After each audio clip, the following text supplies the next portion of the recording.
मुलुगनां आइजो सानखौ दिनै गसाइगावबो गाजा गोमजायै फालिदों। दिनै मुलुगनां आइजो सानखौ मुलुगनि गुबुन गुबुन ओनसोलजों लोगोसे गसाइगावबो मिरु इउपिपिएल दोलोनि आइजो लाइमोन गांखंनि बानजायनायाव गाजा गोमजायै फालिदों। फुंबिलियाव फिरफिला बिरहोनाय, गोजोननि थाखाय फारौ बेलुन बिरहोनाय आरो हानजा सुरनाय हाबाफारिया जानानै थाङो। दिनै बे मुलुगनां आइजो सान फालिनायाव एमएलए जिरन बसुमतारी, मावफुं सोद्रोमा उखिल मोसाहारि, मिरु इउपिपिएल दोलोनि गाहाय नेतारि राजु नार्जारि, लाइमोन गांखंनि आफादगिरि प्रतिभा ब्रह्म, बिना गयारि बिथांमोनाबो बाहागो लायो। साफ्रोमबो बा बुहुमनि आइजो माहारिनिसिम आंनि खुलुमनाय आरो सिबिनायखौ जासिग्रोबाय। साफ्रोमबो आइजो माहारिया गावनि आथिङाव गसंनानै थानो थाखाय दे जोंहा दिनै नैबे 8 मार्चखौ मोननो हादों। बिनि थाखाय जोङो जायफोर बिथांमोना जे जोंनि 8 मार्चखौ आइजो माहारिनो मोनसे सेलिब्रेट बा रंजानायनि सान हिसाबै जोंखौ सन्मान होनानै बेखौ थांखि लादों बेबा पास खालामदों आयेनाव।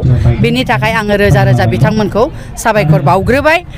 आरो दिनै आङो बुंनो नागिरदों 8 मार्च जोंहा इउपिपिएल दोलोनिफ्राय सेन्ट्रेल कमिटिया गसाइगाव गान्धी मैदान फोथाराव बे फोथाराव खुंफुंदों। दिनै बे हाबाफारियाव गोबां आलासिफोर दंफैयो बिथांमोन आरो आङो बेयाव नुजाफैनाय आइजो माहारि बिथांमोनखौ गिबियावनो आङो रोजा रोजा साबायखर होबाय बाहागो लानायनि थाखाय। आरो नों बेयाव जि मिडियानि नोंथांमोनखौबो आं रोजा रोजा साबायखर होबाय दिनैनि बे गोथार सानाव। दिनै आङो आइजो माहारिखौ बेखौनो बुंनो नागिरदों जे जोंहा उदांस्रि मोनबाय, जोङो समान मोनथाय मोनबाय, जे जोङो हौवा माहारिजों समान समान गसंथानानै खामानि मावनो हायो। हाया नङा, हायो। जोङो गावखौनो गाव सासे राफोद आइजो हिसाबै दानानै लाग्रोनांगोन, बिसासखौ लाग्रोनांगोन, अब्लासोना जोङो समान समान मावनानै जालांनो जों हौवा माहारिजों समान गसंथानानै थानो हागोन। बेखायनो आङो बुंनो नागिरदों जाय बिमा बिथांमोना फिसा हिन्जावफोरखौ उन्दैनिफ्रायनो फोरोंनांगौ जे हौवा माहारिजों समान जोङो गसंलांनानै खामानि मावलांनो हायो, हाया नङा। दानि जों जे आइजो माहारिफोरखौ गोबां खैफोद आफोदाव गोग्लैनाय नुदों, बेयाव नाथाय माखासे जोंनि आइजोफोरनिबो गोरोन्थि दङ। मानोना जोङो आइजोफ्रा दुरबलथा लाबाय थायो, जों हिनजावसो होननानै लाबाय थायो, जाहाथे बेखौ लाया। बिमाफोरा उन्दैनिफ्रायनो फिसा हिन्जावखौ फोरोंनांगौ। आं बेनिखिनिखौ दिनैनि नैबे गोथार सानाव आङो नोंथांमोननिसिम फोसावनो नागिरदों जे जोंहा आइजो माहारिया मोजां मोनसे जायगा मोनगोन। फैबाय थानाय समफोराव जोंहा दानि सरकार जे जोंहा मानगोनां बिटिआरनि चिफ प्रमद बर' सारनि दैदेननायाव जों मोजां जायगा मोननो थांगासिनो दङ आरो जोङो आइजो माहारिया मोजां सन्मान मोनदों। बेखौ बयबो रायजो राजा आइ आफायानो मिथिगौ। मानो होनोबा दिनै आइजो माहारिखौ गसंथानानै थानो थाखाय जोंहा बिटिआरनि मानगोनां चिफ प्रमद बर' सारा मोजां मोनसे फ्लेक्सि स्किम लादों।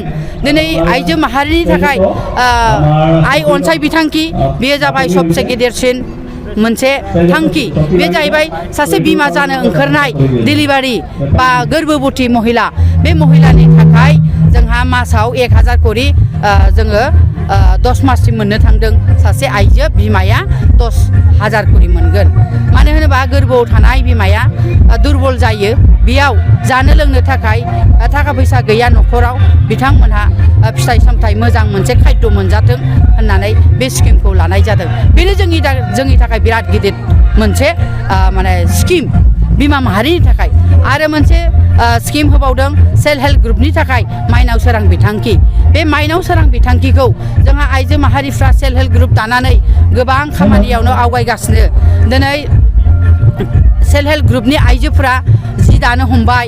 गोदोहाय जोङो मेचिननि जि दालाबायनायखौसो गानोमोन नाथाय गेजेर ससेयाव, नाथाय गोदो जेरैहाय साल खुन्थायाव दायोमोन नैबेबायदि दानाय जिखौ दिनै आइजोफ्रा सेल्फ हेल्प ग्रुपनि दारै दालांनो हमगासिनो दङ, दाफिननो हमदों। आवगायफिनदों गोबां आइजोआनो आवगायगासिनो नैबे बिटिआर गभर्नमेन्टनि अनसायनायाव दिनै बिमा माहारिया आवगायबोगासिनो दङ आरो जोङो नुनो मोन्दों शिक्षानि खेथ्रआवबो नैबे बिटिआर सरकार प्रमद बर' दैदेननाय सरकार फैनायनिफ्राय गोबां शिक्षायावबो बारायदों खेला दुलायावबो आइजो माहारियाबो आवगायगासिनो दङ गोबां आइजोफ्रानो कम्पिटिसनाव देरहादों गोबां आइजोफोरानो फरायनायाव देरहादों दिनै बुंनो थाङोबा चिरां जिल्लाया सबसे गाहायसिनाव थायोमोन सोलोंथाइया नैबे सरकार फैनायनि उनाव दिनै टप आसामावनो टप पजिशनाव थानो हादों चिरां जिल्लाया शिक्षायाव बेयाव आङो मानगोनां बिटिआरनि चिफखौबो आङो धन्यबाद होगोन आरो दुलाराय बर' फरायसा आफादनि मानगोनां आफादगिरि दिपेन बर' आरो बिथांनि गासैबो दैदेनगिरि बिथांमोनखौ आङो रोजा रोजा साबायखर होगोन मानो होनोबा दिनै बिथांमोननि नाजानायावनो शिक्षा खेथ्रआव गोबां आवगायगासिनो दङ बिमा जानानै आङो बिथांमोनखौ साफ्रोमबो बिमानि जानानै बिथांमोनखौ आङो रोजा रोजा साबायखर होयो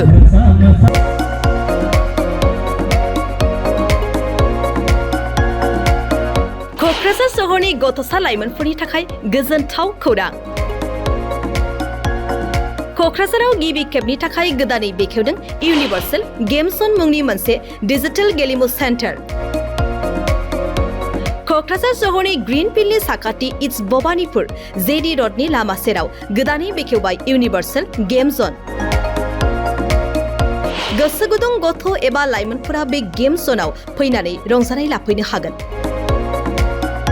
गोदानै बेखेवनाय बे इउनिभार्सेल गेम जनाव गुबुन गुबुन रोखोमनि गेमफोर जेरै horse riding claw' machine virtual reality hammer air hockey pirates frog माग shooter bike racing car racing basketball punching बायदि बायदि गेलेमुनि रंजानाय लाफैनो हागोन बेनिखायनो गाव गावनि गथ'फोरखौ गोदानै बेखेवनाय बे इउनिभार्सेल गेम जनाव दान्दिसे सम लाबोनानै गुबुन गुबुन रोखोमनि गेलेनायनि खाबुखौ बाङायल' फिस होनानै रंजानाय लाहोनो हागोन